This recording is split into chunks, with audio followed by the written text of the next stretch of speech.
Hey there and welcome back. So we created the controller, we did the first function here, the create product, and let's try to test it. Let's see if we can create a product in the database, and I just logged into Mongo and just zooming out a bit here so we can see we have no collections, we just have the setup, so this is okay. And how can we test this? Normally, when the application is finished, this architecture, you would probably have some sort of front end client that would send requests to the backend, to the API, and send this body here. But we don't have a front end right now, so we need some sort of placeholder tool to allow us to test it so that we know that the function is working or if we need to modify it. And one such tool is called Postman. There are different tools that you can use. If we go to a browser and we search for Postman API testing, we can see that it is a platform, a program that will allow you to test and develop APIs very easily and create all these endpoint route tests. And there's a program you can download. You probably need to sign up. So there's a full program for different operating systems you can use, which is working okay. There is also an extension inside Visual Studio Code that is called Postman.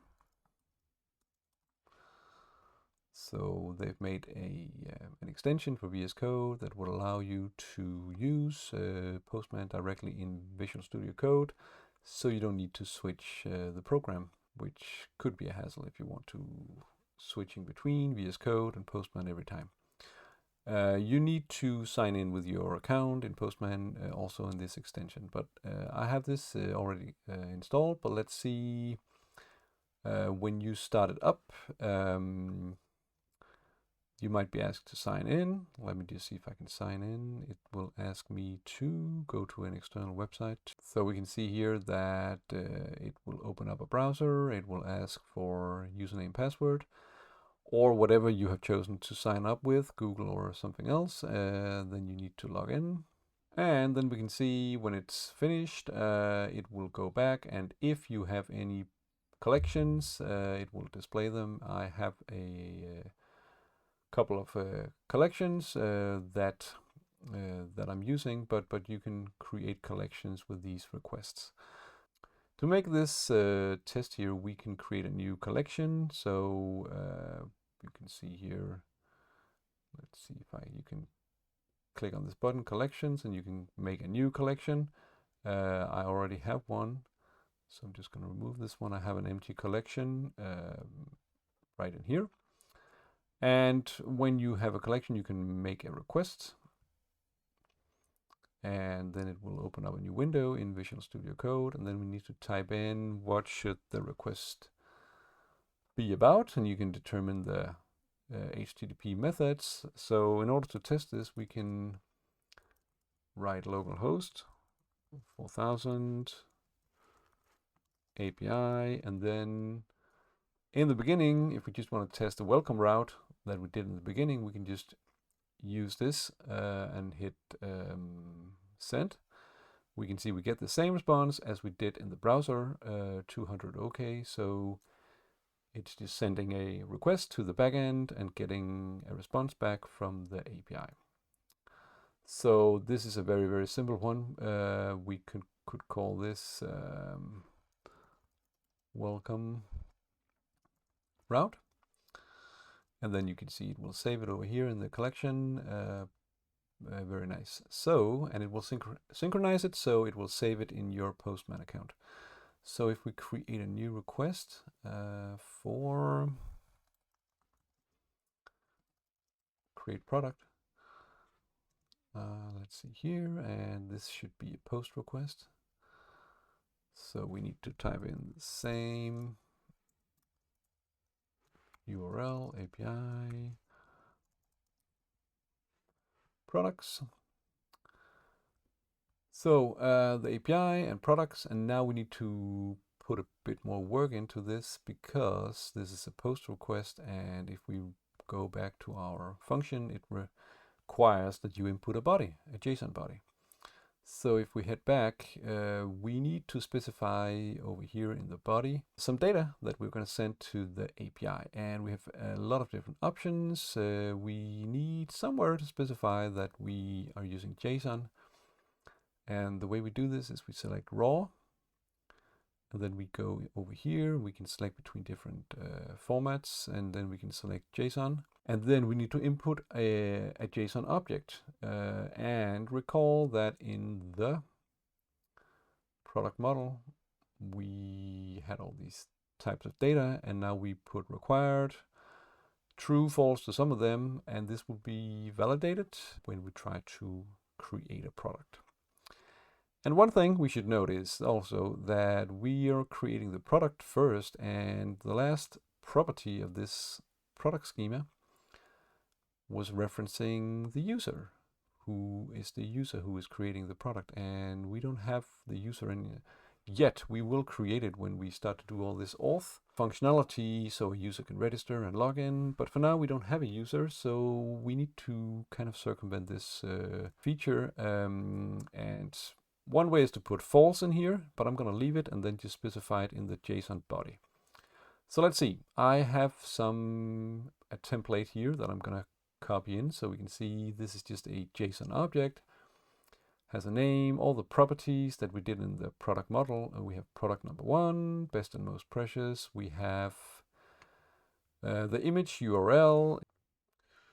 So if we go to a browser and we input this, we can see it just generates random images that we can use in our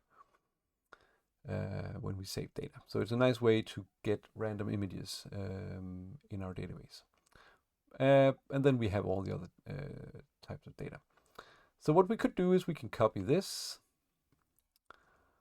I'm just going to copy this in here and put it into the route, into the body specification here.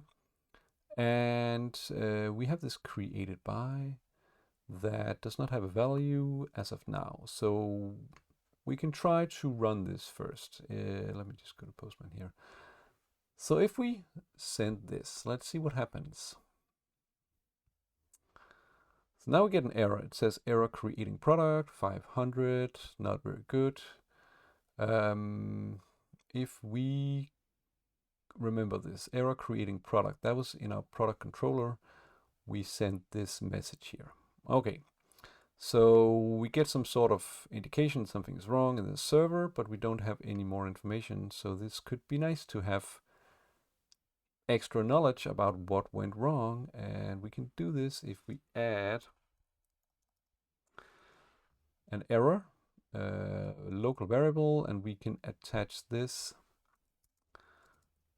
We can just write here error, and let's just specify the error here. So we have just included the actual error message from Node and Express that we can output. So let's go back. So let's see over here.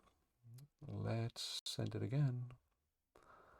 So now we get more information. It says error validating error. So it's validating everything, and funny enough, it's specifying everything. But we have it. So something is fishy here. We need to somehow enable our application to support JSON. And the way we do this is pretty easy. We will go to the app.ts file, and we need to tell our Express app that it knows how to parse JSON in the body. So we can do this that we use app use, and we're going to put Express and then JSON. So this is what we call a JSON body parser. So we will enable our application to understand JSON. And if we hover over, it will also explain here, return some middleware. It is a middleware that we use in our app that parses JSON in the body. So let's go back. This is important to have this. Let's go back to our route and hit OK again. And remember, I have put here created by, and I just left this empty. But when we get further into this application, we will input the actual user who has logged in, so that we can keep track of who actually created this product. Okay, so let's hit send. So now it says created by is required. It's not enough that it's empty, so we need somehow just to specify user ID. And this is just a placeholder. This is just a placeholder. When we get further in, we will have an actual object ID from Mongo that we can specify. So it's just a placeholder. So let's try again. So now the API will tell us that it will respond with 201 created. And because we instructed it to return the result, it has done that, and it has just returned the product that was created. And now you can see you actually have the ID of the product. And if we head over to Mongo, we can see if we refresh, I think, that now we have a new database, we have a new collection called products, and in the product collection we have this nice little document here with the product and this fake ID. We will replace this in future versions of the application. All right, so first endpoint, first route test in Postman, and we will continue to do the rest of the CRUD functionality in the next videos. So I hope you make this work and have fun. Bye-bye.